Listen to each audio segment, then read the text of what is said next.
welcome to episode 4 of the Irish Fitness Podcast, brought to you by Gearbag for all your gym bag essential needs. Go to gearbag.ie and check out the guys' products. They have some fantastic stuff.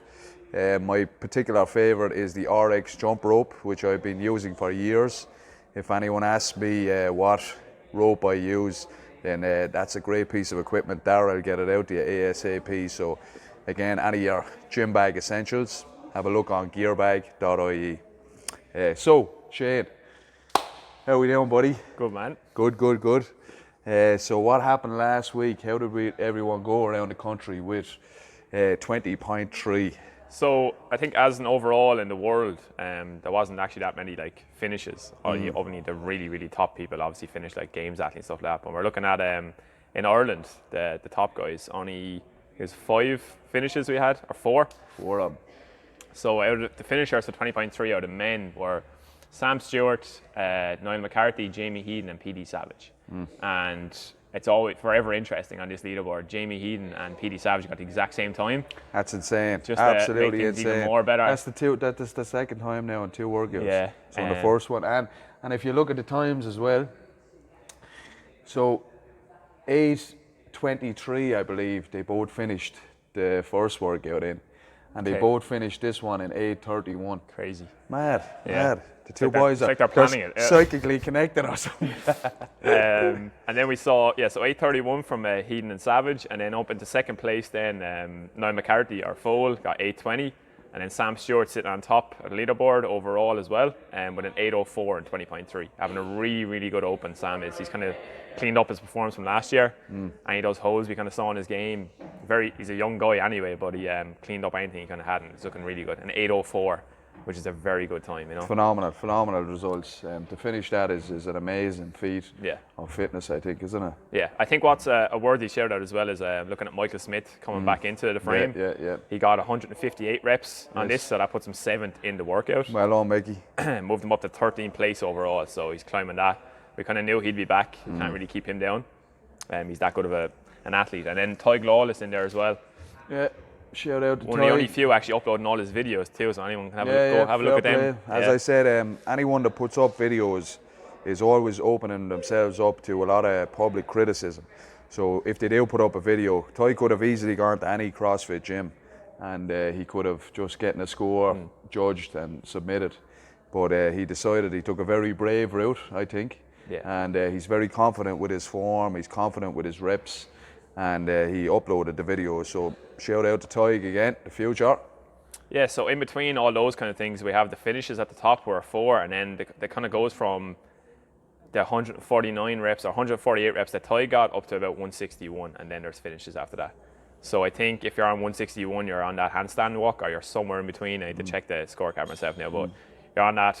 You're obviously on the handstand walk after the heavy cleans, or I think you're in the round of 15, or coming into the last round of heavy deadlift. So unbelievable score. It's a tough workout. Unbelievable. So that's the men. The mutant there, shout out to Ian Golding. Shout out to Ian Golding. 161. Yeah, absolute tank. Claxton will be fanboying on that. Super impressive, yeah. All right. And then we have the women. 20.3 overall, I think, here. Yeah.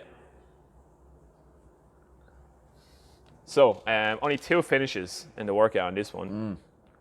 No surprise there. Emma McQuaid's on top with a world-class time, 6:16, which is absolutely outrageous. And then just after that, then Erin O'Neill, really impressive athlete too. Regionals athlete, yeah. Excellent athlete. She was on the Berserk team there a few years ago. She came 2nd at the IFC.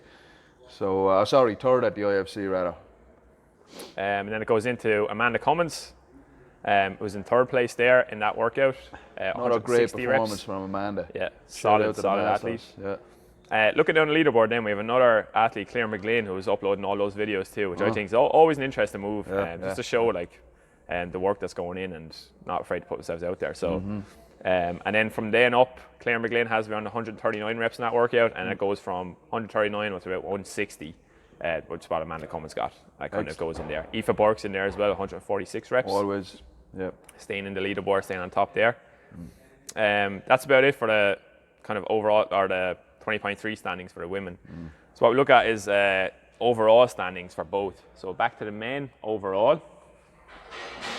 right here. It's not too different to the finishes we just saw there in terms of top 3. So Sam Stewart's is sitting pretty on top there. That the last 2 performances he had were pretty world class anyway. So like he got 962. If you compare that to some top times in the world, I'm pretty sure like some even podium athletes at the games were getting 962 or 950 and stuff. You know, so Sam is a monster. If Sam does get to the games, not get back to, sorry, he's a regionals athlete and sanctions, but if he does get to the games for Ireland, he belongs there. You know, he has that. Absolutely. Has that capacity. He was very close. I think we discussed it on episode 1 or whatever it is. The first workout of this season, or last season rather, 19.1 put him in a hole very similar to Mickey that he couldn't climb out of. But we did the maths, and if he had placed 5th or higher, I believe he would have gone to the games. Yeah. So again, it looks like he's obviously after shoring up whatever weakness it was. We didn't have an exact replica of 19.1, but he's definitely, he's definitely after improving since last year on that longer stretch, I believe. Exactly. Yeah, he'd be very interesting. Me personally, I'd love to see him go to the games just because he's so young and he's kind of raw to it as well. Absolutely. He's obviously been in it a while. I know that, and I believe he's like a former kickboxing champion. Very good. Is it Chinese kickboxing, something Chinese like that? kickboxing. I just saw a few videos that were made by CrossFit Ireland and stuff like that. Colm O'Reilly making really good stuff. I think Armi may have picked the winner, but again, 2 workouts to go. You can't count out any of the guys. Yeah. Petey, Jamie, or Fowl.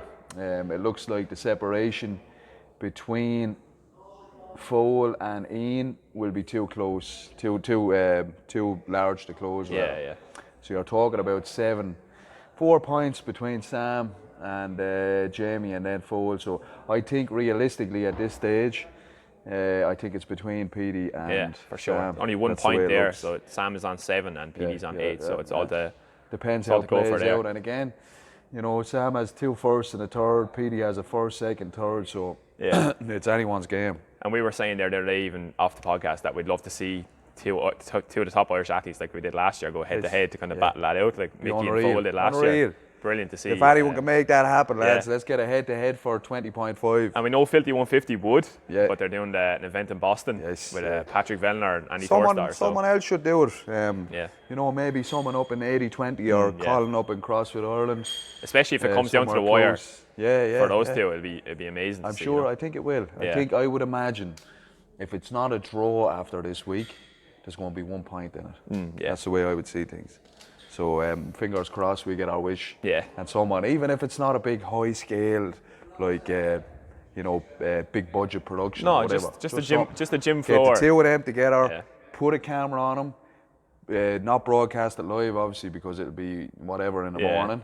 But even do it the next morning, or a time that suits the 2 boys. So somebody make that happen, folks. Yeah, exactly. Somebody make that happen. That'd be fantastic if that would happen. I think that's the way it is, man. I think it's going to play out between the top 2 boys, Sam and Petey. Yeah, exactly. So awesome. That's the men overall. So women overall then in Ireland. Emma McQuaid, top leaderboard there. So Emma's on 5 points. Surprise. Yeah. Surprise.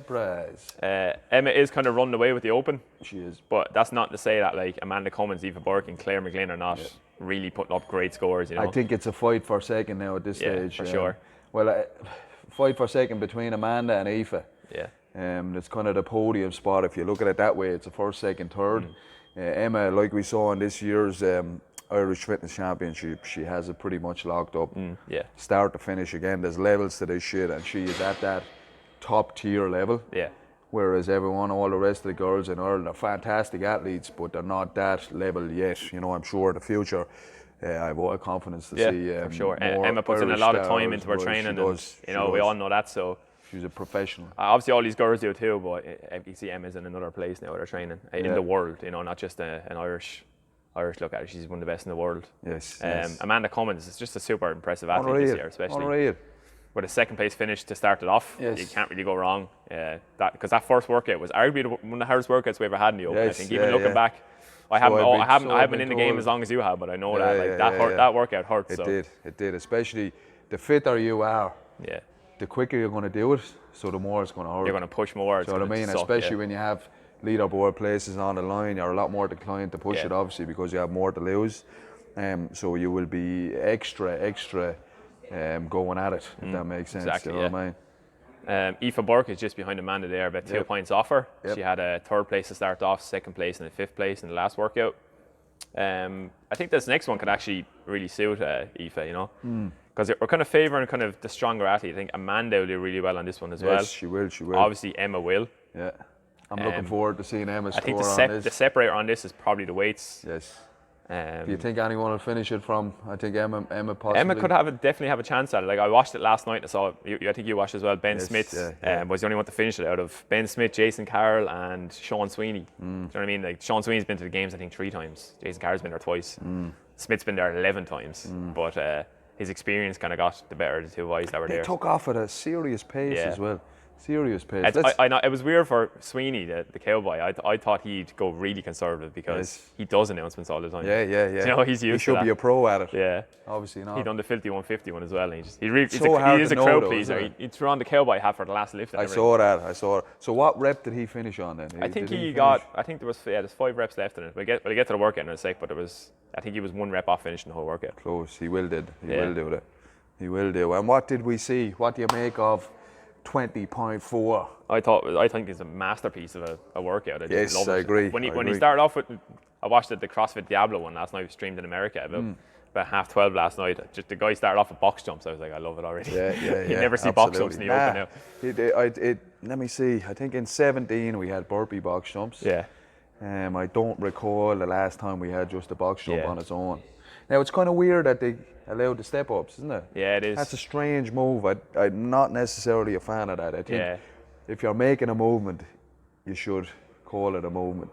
Now, obviously, step up for scale or whatever is fine, but there's no reason in the world why an RX athlete shouldn't be able to jump onto a bloody box. I thought an interesting one that they did was, in the standards I read them, was you can't turn the box. Yes. You kind of use this side of it. Yeah. Just to jump up or step up, because I think when we're all doing the dumbbell step ups with the strict handstand push ups, People were cutting angles. Yeah, cutting angles and just cutting lifting the leg. an angle makes it easier because your foot is more in front and then you can bring it up. I'm glad they thought of that, because that would have been something where people would have been getting around it, you know. I'm not a fan, as I said. I would have preferred to see just a box jump as a box jump, step up as a step up.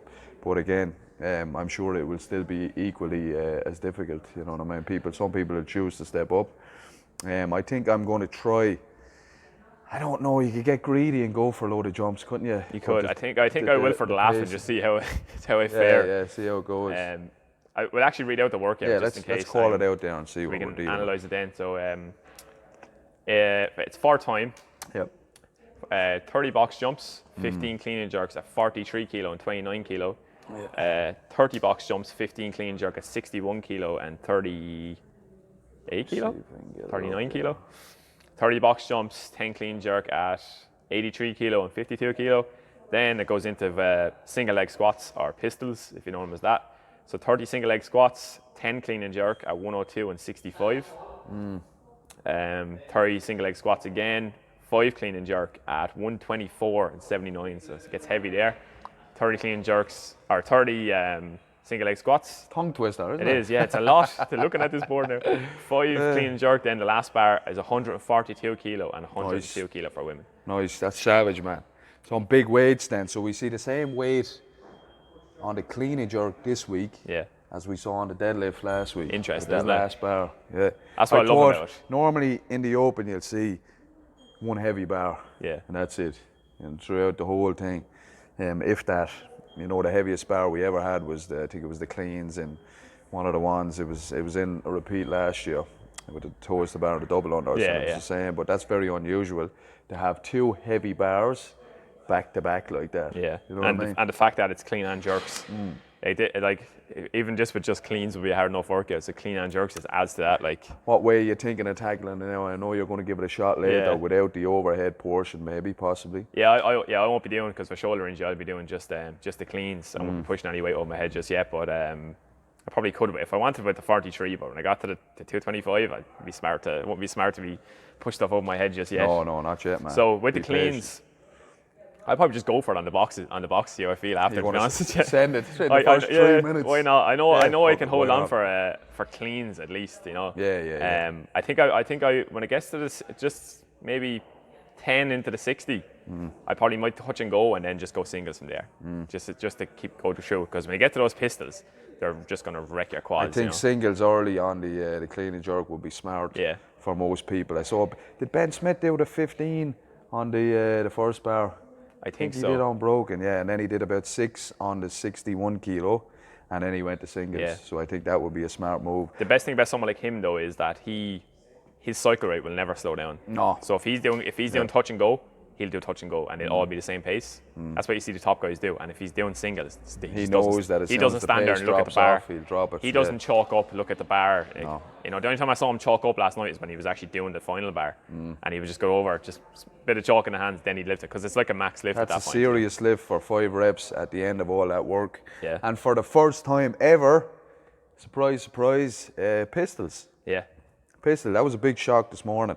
Alan Burnell predicted pistols and box jumps. How's he with pistols, by the way? Is he good? He's actually, I think he's all right for a giant. Yeah, he's a big guy. For a big monster like himself. I all think the tall he guys can kind of actually saw do a that few and like, pistols. So yeah. shout out to Burnell on the prediction.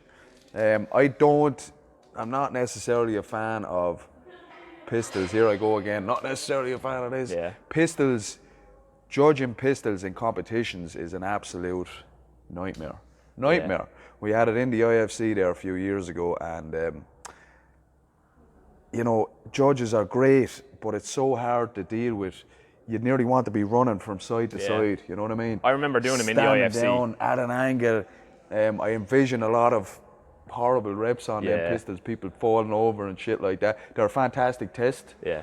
We should be calling them one-legged squats. One-legged squats, folks. not pistols, None of that gun talk, especially in America. Yeah. But we basically, I wouldn't put them into a competition again if I was programmed because they are so difficult. Now, saying that, they're an excellent strength or test of strength and balance. Yeah, unilateral strength, and flexibility also. Thing, They're fantastic tests, but for the masses, doing these and doing that amount of reps under fatigue is going to be, if they get to that stage, obviously, it's going to be a nightmare to judge. So God help some of the poor judges judging them athletes. I think as an affiliate owner, as an affiliate owner, you hate to see it because you want something that's accessible as well, don't you? Yeah, it's tough. It's tough to see a movement that is hard to judge and hard to perform correctly and all that kind of stuff, you know what I mean? But at the same time, super test, and that's what the Open is. It's about finding the fittest people in the world. People forget that sometimes. It is a mass participation event, and it is there to draw in the community and to get everyone involved and all that. But the reason why the Open was set up in the first place is to find the fittest men and women in the world, and that is a great way of doing it. Yeah, exactly. And we're going to come back to the roots of the Open in a way, because now the Open is a way to get straight to the games. Yeah, it used to be regionals games. Yes. Now it's, okay, you want to get the regionals, but whatever. The sanctionals, you go straight there. You can literally qualify for those if you want. I know some of them can qualify out of the Open. You don't have to do the Open. Well, no. Some of them you'd have if to you do. If you really wanted, you wouldn't have to, especially if you're like a top 10 games athlete. You could probably go to just skip the Open and go to a sanctional. I think Lucas Holberg's doing that. He just said, He just said, not going to do the Open. And he's someone who podiumed there 2 years ago. So he's kind of like, I'm just going to finish up. Interesting. It is, like Armi said, it's a stressful time of year. It is, yeah. It's 5 weeks where they have to, I suppose, plan things a lot different rather than a 3-day competition. Some people don't change it. I think Emma said she doesn't change her training at all. She may repeat the workouts, but she just said, look, it's one workout a week. I get it done, get it out of the way, move on. Now she is in the position where she has worked to get to a stage and a level that she doesn't need to, because she is probably our national champion for the next 5 years at least. Forever now, how long she wants to be. So I would imagine that some of the people will be thinking, okay, I could do the Open and qualify through that, or like you said, prioritise maybe a sanction and focus on that instead. I'm sure there's athletes lining up these crazy sanctions. Like there was one just as an example, Brent Fikowski was a proven podium athlete at the games. I know he didn't have a great time this year, but he just went straight away, just going to China. He knows he's not going to do well in the Open compared to other people. Yes, he's not an Open athlete. He's not an Open athlete. He's too. His strengths are not in that style of the workout. Capacity style. Yeah. If there's a run or something, he's going to place well. Games and whatnot, but just being stuck on these kind of in a box, in camera view workouts, just rotate through different movements, he will suffer on some of them. And that's why he'll drop big places. Now, he'll do fantastic on other ones. Yeah. I would imagine this would be a good one for him. Pretty good one for him, strength, But the longer, lighter ones, maybe not so much. Yeah. because he is such a tall athlete. He just doesn't do well on Yeah, it. some people are open athletes, some people aren't. Some people will get on better with those longer, crazier events, the outdoor ones, and swim and run and stuff like that. That's what it suits someone like him. Maybe there's some Irish athletes like that as well that are looking at going, you know what, I think I can beat a guy in a 5K rather than Fran. You know, Yes, so yeah, absolutely. it's not bad. It's not bad. All a athletes choice. have their strengths and their weaknesses. Yeah. And you try and improve your weaknesses, I suppose, and then double down on your strengths. And if your strengths are going to a sanctional, if that's where you compete the best rather than the open, then that's what Yeah, they should why do. not?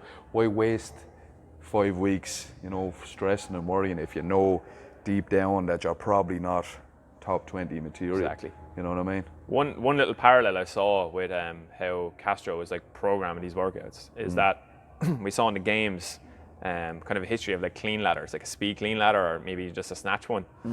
So I think in 17 he did a clean ladder in the arena, and then he did the year after a clean and jerk ladder. And the Open last year we saw a clean ladder with different movements like gymnastic stuff, and then this year we see clean and jerk ladder. That's an interesting point. So like there's like a pattern you might be following of like how do we separate people? Because I think he's looking at a lot of people that can just power something and move on to the next thing. Yes. Whereas like a jerk would separate. Absolutely. Jerking absolutely. 142 over your head or 143 We over do your so head. many cleans. We're always pulling stuff from the ground. Probably one of the most popular bar movements in CrossFit is the clean, but the shoulder to overhead then, or the jerk or whatever, tends to give people a lot more difficulty, because getting the bar from the ground to your shoulders for most people tends to be a lot easier than getting the bar from your shoulders to locked out Exactly, overhead. yeah. You know what I mean? Capacity in your shoulders and just pure strength really of and speed. It's So it takes easier. the A jerks clean, up over your I head. know for me personally, my clean would be heavier than my shoulder to overhead. Yeah. And I would say that's a common theme with most athletes. We're strongest when we're pulling from the ground rather than getting from the bar from the shoulder to overhead. Yeah, that's basically it, man, isn't it? That's it's a nice workout. Will be interesting to see how the guys do now over the next Can't wait to see couple some of scores for days. this. Yeah. I'm sure we'll be waiting till Tuesday morning. Tell Jeremy McAuliffe to validate Foles' score. Just do it as soon as you get up. Don't be keeping us waiting, Jer. And the same with Colin O'Reilly as well. Yeah. We want to see them scores as soon as you wake up. Set your alarm. It's done and dusted by then, and then get up and validate them scores, boys. If anyone does this twice, fair play to you. Like, I think they will. They have to. or even over the higher 2 days, like Armi was saying, the Armi. Sunday, Monday, that's nuts to me. That's insane. So we will have Armi on after this. We actually had him on yesterday because he had work commitments. Shout out to Armi. So that's basically it, man. After the break, we will have the Superman from Lithuania, Arminius, on to talk about all his training and preparation and whatnot. And today's guest we have all the way from Lithuania via the magic of Skype. No, he's not from Lithuania. He's not come from Lithuania. He's from Lithuania, but he's actually down in Mallow. It's Arminius, one of the long-standing top CrossFit athletes in Ireland. Actually made it to the games this year, so a big congratulations on that, Armi. We really appreciate you coming on the show today. And how's things, man? How are you? Yeah, very good, very good. Yeah. Thanks very much. How are we keeping? Yeah, good, man. I'm good. I'm enjoying watching your dominant performance so far on the Lithuanian leaderboard. I was talking to Claxton the other day, and he said, sure, of course he's going to be dominating. He's against taxi drivers and butchers. Don't forget, I work against these the full time. So You do. Don't take that away from me. You do, and we will get into that a little later in the show. We were trying to figure out what of the other top CrossFit athletes in Ireland especially do actually work full time and stuff like that. So that's a very admirable thing. So fair play on that one, brother. Fair play to you. Yeah.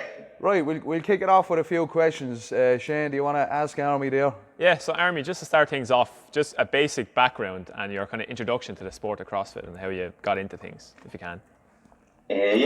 So I found CrossFit when I was around, I think when I was 20 years old. At the time, I didn't know what it was. I never experienced it. I was kind of playing football all my life. And I was introduced to CrossFit by my girlfriend. She was doing just regular classes, and I presume like everybody that starts CrossFit, they'd be home and they all be yapping about it and CrossFit CrossFit that. And she was always on to me about it, and I was like, Jesus, like what's this big deal about CrossFit, you know? So at the time, I was on a small bit of football, and I was always into fitness, and I always wanted to keep fit. So I said, look, I'll come with you. I'll try with one class. We'll see how it goes. And I never forget it. Went in. I had to do a couple of box jumps, swing a 4 kg kettlebell, and there was girls in the corner swinging kettlebell heavier than I was, and I was like, Jesus, this is not right at all. So yeah, I did the first class. Woke up the next morning. I was absolutely broke up, and I said to my missus, I says, yeah, for more sessions. And that was it. I got hooked from session 1, and just kept at it. So yeah, I was about 21 when I started. It took about a few months just of doing regular classes, and then I was able to watch a few competitions just around Ireland, a few local ones. And at the time I was working with a different coach, and at one of the competitions we were in Limerick. I just said to them, by watching the time, I couldn't do muscle-ups, ring muscle-ups, I couldn't do loads of stuff, and there was guys doing the open workouts, doing all that stuff. And I just said to them, I said, look, I want to be doing this, and I want to be competing. And I never forget it, the same day from Limerick, we drove back to Mallow and into the gym, and I said, look, I want to take it, I wouldn't say 100% serious, but at the time, I said, look, I want to be serious about this. I want to be competitive. And yeah, that's kind of how we're all kicked. I'd say about a good 5 years of competitive CrossFit now I'm doing, and that's how I got into it. Yeah. I can remember meeting you. I think it was at the Irish Throwdown in 2014. Do you remember? Yourself and Barry. I was a skinny little fella. So Yeah. 2 kilos. Yes. You did well though. You placed reasonably well for someone who was only starting out in the game and the competitive side of things. Yeah. I remember. I think I finished 17th in it. It was my first ever. 17th in it. I remember there was a workout with a ground to overheads and a few burpees over the bar. Yes. 80 kilos. 80 kilos. I couldn't jog 80 kilos. That was a tough one, man. I think it was like 3 rounds. 3 rounds of 10 and 10. Like a round and a bit done, and I ran off, started crying, and Did you really cry? I swear, I had a little tear because I could see all the boys and they're ripping 80 kilos off the ground, not a bother to them. You saw me ripping it off the ground. And there I was, a skinny little fella, couldn't clean jog 80 kilos. But yeah, look, that's kind of all the kind of little things, I suppose, made us want to improve and made us want to be better at CrossFit. So we look at our failures and we use them as a drive to push on and to learn and to make ourselves better, don't we? Absolutely. Yeah. And what a difference now, a 2-time regionals competitor and games athlete, and looking to be number 2 games athlete now in the next couple of weeks. Yeah, so obviously over the last couple of years we had a bit of success going to regions and making it to the games and just winning even a few local competitions, few European competitions. So I suppose when you have a small bit of success, it makes you kind of drive on and try to achieve more. So no, it has been a good couple of years. You have strong momentum now behind you at the moment. And how did the games experience go for you? We talked to Emma about it. She was delighted to be there, and it was a fantastic experience and all that. But the cuts were apparently quite rough and stuff, and maybe some athletes would have liked to stay in a bit longer or had different workouts coming up to the cuts and whatnot. Yeah, look, I'll give you my honest opinion. I personally, the games didn't blow me away as much as I thought they would. I know we all kind of, as a competitive CrossFit, that's where you want to make it. It is the CrossFit Games. Obviously, when you start, that's all you see is all the top names competing and stuff. But I don't know what time. It wasn't as spectacular as I thought it was going to be. Okay. Look, don't get me wrong. It was nice competing in a nice arena and there was thousands of people watching you and obviously getting all the free Reebok gear and just certain things we were treated like celebrities. But I don't know, like I enjoy like even doing your own competition, the Irish Fitness Championships. I enjoy doing that more than I probably enjoy doing the games, because at the games it's more of a like I know my own level. I know I'm not going to be winning the games, so it was more of a taking part and just trying to do as well as you can. So there's no like real pressure of you competing in it. Whereas That's understandable.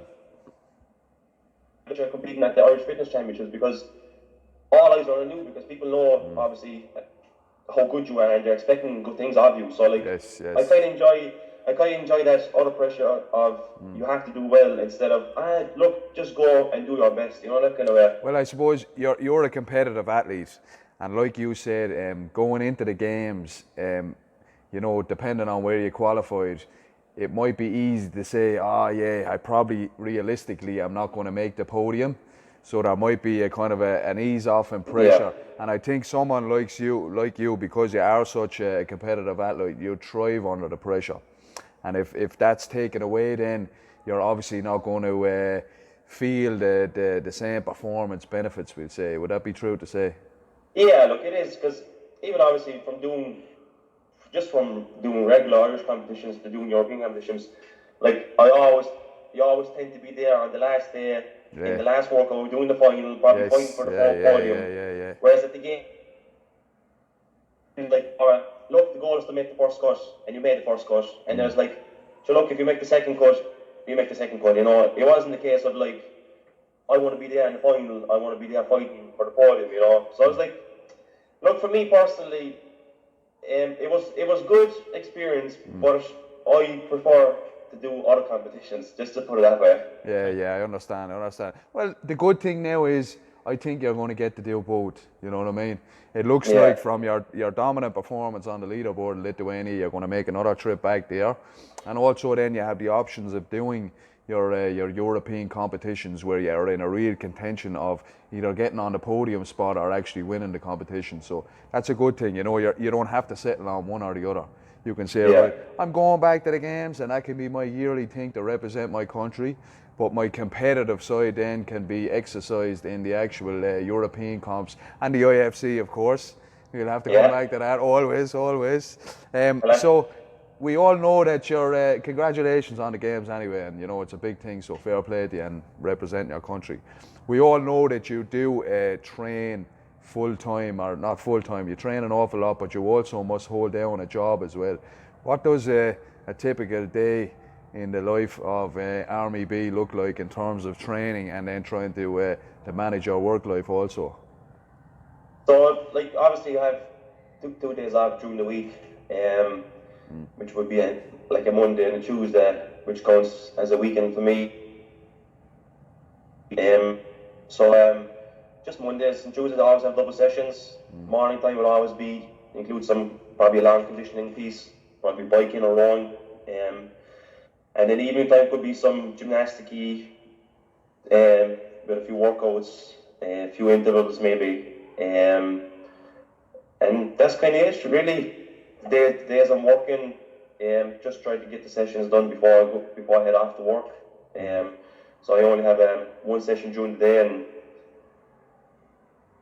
and maybe just try and, like I said, try and do a small bit of stretching after work. It doesn't happen not always much. I try to do as much as I can, because as you're getting older, as you're getting older, the body is not responding as well as it used to be. So try to keep up on top of the game as much as you can. But it doesn't happen all the time. But I try to do as much stretching as I can. Okay. Hey, wait till you get to 38, man. You'll know all about it then. And so, if I got that right, you were saying on your work days you'll do one session a day, and then on your days off you might do a double session. Would that be correct in saying? Yeah, good stuff.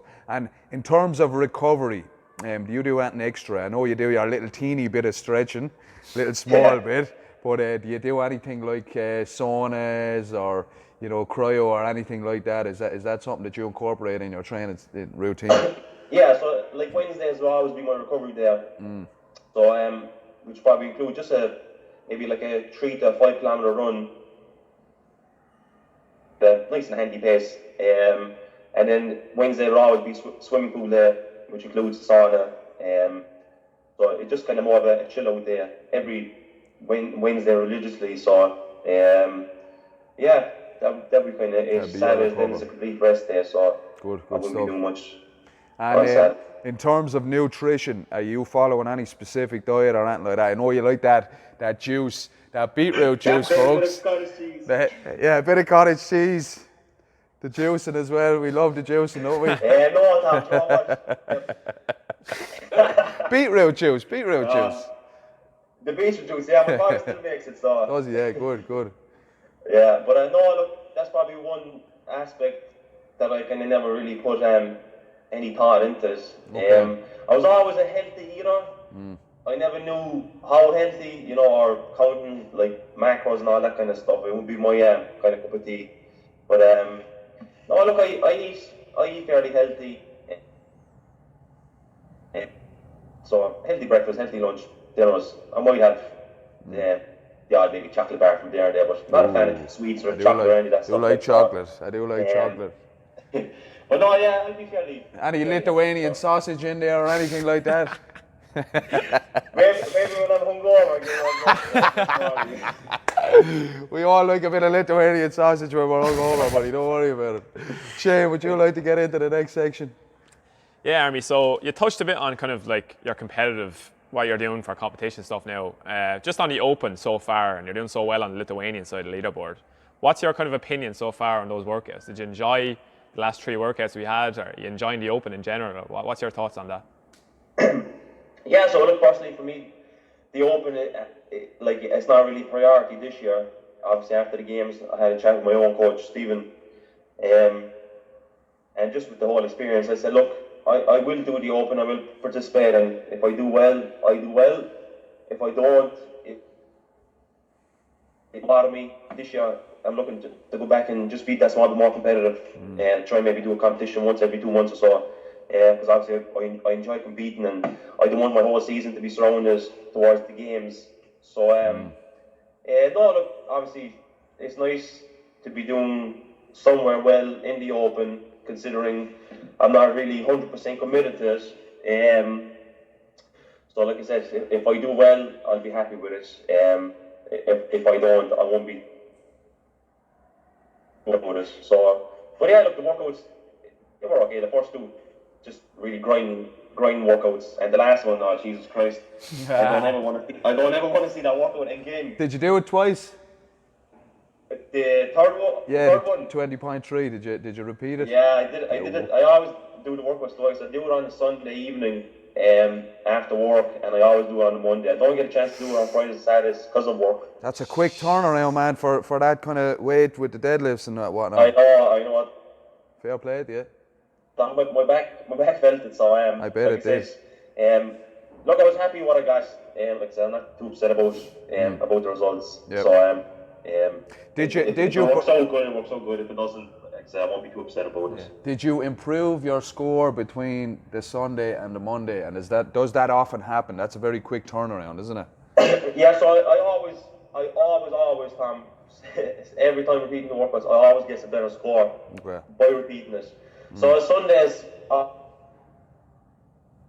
I'm coming in after finishing my weeks of work and working on a Sunday too. So I always say, look, you're not the freshest on a Sunday, so I'm just probably not 100% committed to it on Sundays. But I just give it a go, see what it feels like, see probably where I can push on a Monday. And then obviously Monday evenings I will repeat the workout, which always tends to get a better score. So yeah, I think on the second time round as well, I think when you know you're doing it 2 times, for me personally, it's not 100% on the first one, on the first attempt. Yeah. You know you have another shot at it. You're trying to figure it out. You're trying to put a plan together, but you're not like 100% committed because you know it's not the last chance. What you're trying to do is just feel it out, say, oh yeah, this looks good, this feels good. And then because you have that backup, you want tucked away in the pocket, then you can give it 100% on that one. Would that be true to say for yourself as well? Yeah, I would agree. I would agree to that. Yeah, I think so. And what the way a lot of people say as well. I've seen it all over the internet. It's kind of a personal, or it's a choice, I believe, for most people. Should you repeat it or should you not? Personally, I believe if you want to go for it again, go for it again. That's why we get the 4 days. But a lot of coaches and stuff would tell athletes don't repeat it.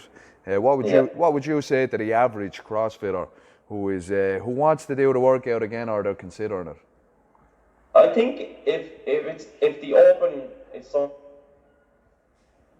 and Open is probably the only bit of competition you will have or attend throughout the year, then obviously, like, if you want to do as well as you can, you probably could repeat the workouts. But for people that, like I said, have no chance of qualifying anywhere or have other competitions in mind, and I don't really see the point of it.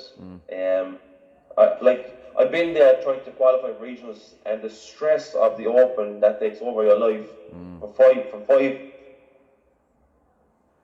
is something else. Like, so that's at the same time, like, as much as I love competition, I'm kind of glad I'm not in that Irish leaderboard at the moment, because just with all, like I said, the stress that comes with it for 5 weeks of your life is, like, people don't understand it. Like, when you try and qualify for them things and you commit all your training, like, literally your whole life is committed to just to qualify for this one competition or to qualify for the games.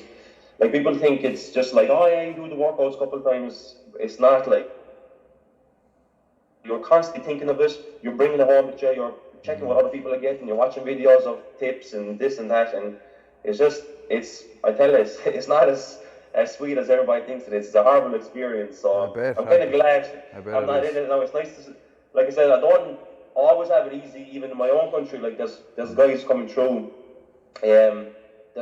every year there's a guy or two that come through that post some good scores, so I'm sure in another year or two, like, I won't have it,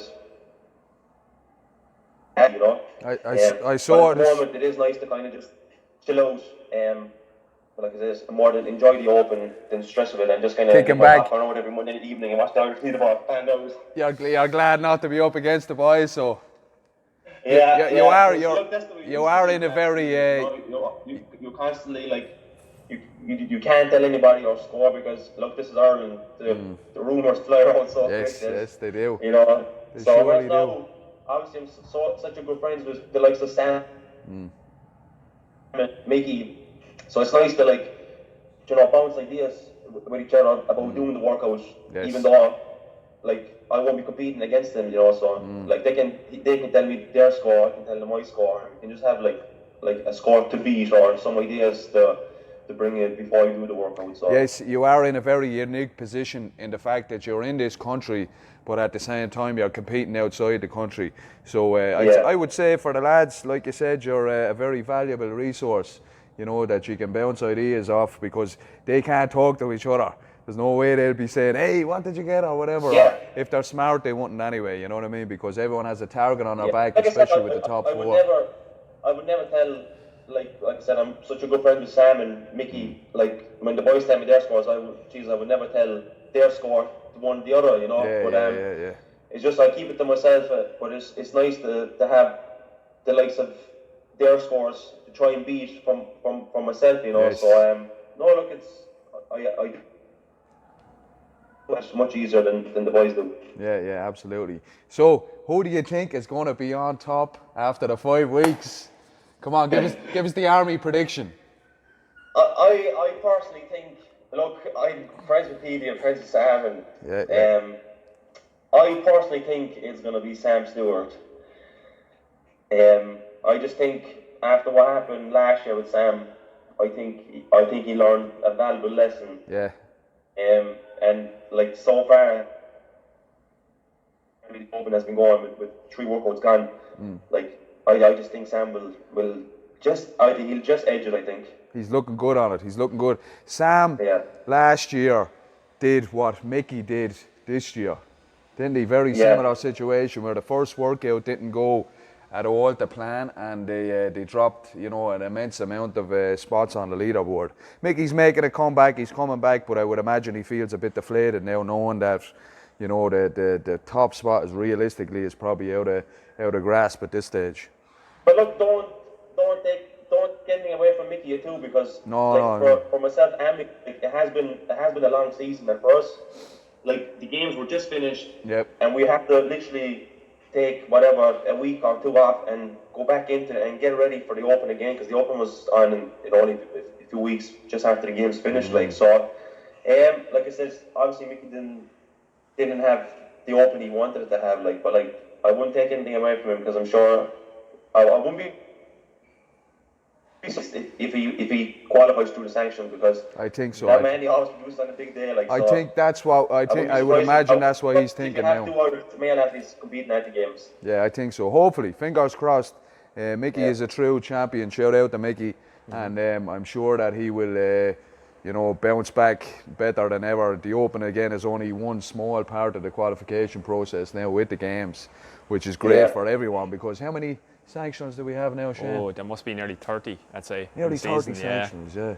So there's many opportunities for people to qualify, not only through the Open, but the games also, or the sanctions rather. Armi, yourself, do you think you'll hit any sanctions this year? Do you have anything lined up, or are you looking at any? Yes, at the moment, I have a competition coming up in November. I'm doing the Amsterdam Showdown, which obviously not a sanction, but I said I wanted to do one just before the year is finished, because obviously the whole year was planned towards the games, and kind of the games took over. So I just wanted to do one more competition. Was over, which would be in Amsterdam. But in the new year, we're doing a competition over in London, strength and depth, but we're doing it as a team. That's a hell of a team. Myself, Mickey, Emma, and a girl from England from a GSD team, Jane. So that'll be first kind of sanction, but as a team. But to be honest with you, I haven't planned anything further than that. So there would be a possibility for you to qualify through strength and depth with as a team. Would you get a qualifying place if you won that? Yeah. Yeah. So if we win as a team, you would have a. I did hear Rich. Would you go as a team? Would you all give up your national spots? I don't think Emma would do that, would she? No, I don't think Emma would do it. You can replace. Yeah, could you replace Emma? You can replace people. I think you can replace one person. Yeah. Could you replace two people? I don't think so. You'll have a completely different team going. I know you can have a 6-person roster, and then you have to. It's probably two people. Yeah. Very interesting. It's always you can keep your options open anyway, isn't it? Yeah. So look, because obviously we've been doing team competitions with Emma and Mickey for the last couple of years, and he dominated the Irish scene for the last few years in competition terms between the Celtic Cup and the 150 as well. Yeah, so we obviously with the Celtic Cup not on this year. So why was that? I didn't hear anything about it. I'm not sure. There was something got to do with concept pulling out or something, was it? yeah, something like them. But go on. Yeah, because we're always used to doing a team competition in January. That's when the Celtic Cup used to be on. Yeah. So we said it'd be nice just to get the team together again and try and do one. And strength and depth worked out to be happening in January. So we said, look, we'll put in a team and just see how it goes. Really. Excellent. And that's basically it, buddy. Would you like to give a shout out to anyone now before we wrap it up? I suppose I give my good sponsors a shout out for always supplying me with the best of stuff. Yes. Ali Clothing, obviously helping us get into the games and stuff by selling the t-shirts which you're actually wearing, Tom. I am, buddy. Do you like it? Boom. They look lovely on there. Yes, thank you very much, sir. Yeah, Dara from Gearbag, like I said, Dara's been looking after me since day one before we even got any bit of fame. So, absolute gentleman. Shout out to Dara. And all the lads really from my own gym, CrossFit 82. Yep. From judging and helping me set up during the Open. Yeah, you know yourself. It's it doesn't just take one person. No, man. If any one person's success is built with a team, so it's just like trying to get people to judge you and camera doesn't cut out halfway through the workout, and recording the weights and all this kind of stuff. So look, I have a nice group behind me. So Excellent. thank you very much. All right, brother. Thank you very much for coming on. Always a pleasure chatting to you.